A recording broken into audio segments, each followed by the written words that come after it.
baby. Hai, mambo. Poa. Umefika?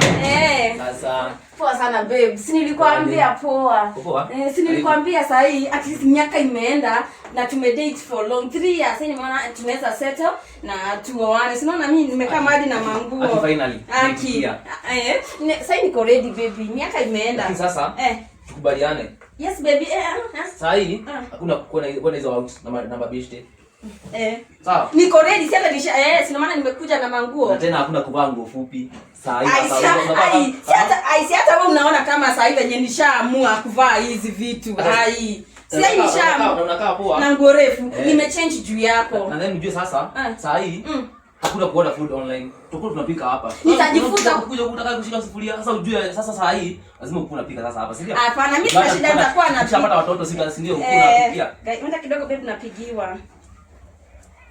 Hello Masi. Ile girls night out ni leo. Na come.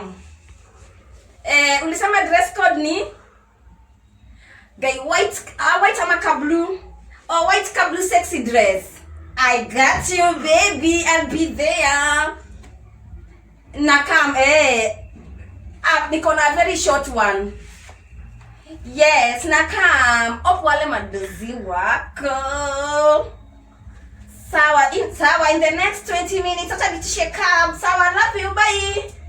Kai babe, kuna bash tulikuwa ndani. Sasa hivi ngani tena? Sasa hivi sasa hivi. Kai babe, acha tu kwanza ni change then ni come. Hiyo lazima niende. Baby, in ya mwisho. I take it just because of you, my love. Sasa hivi tunaongea tu. Babe, kwani una jam? Babe, kwani una jam na hii ya mwisho tu please. Tumesema hadi saa hii tu. Ya mwisho tu babe, ya mwisho tu my love. Ona tu venye ndevu zinamea. Utakuwa bibi yangu sasa hii kweli? Si ni leo tu after hii mimi natulia. After hii tu mimi natulia. Sawa, bye. Nini tena? Shika hii. Kwani unanipea babe na narudi by 7:30 morning nitakupigia unifungulie gate. Enda tu nayo. Naenda nayo wapi sasa? Enda tu nayo.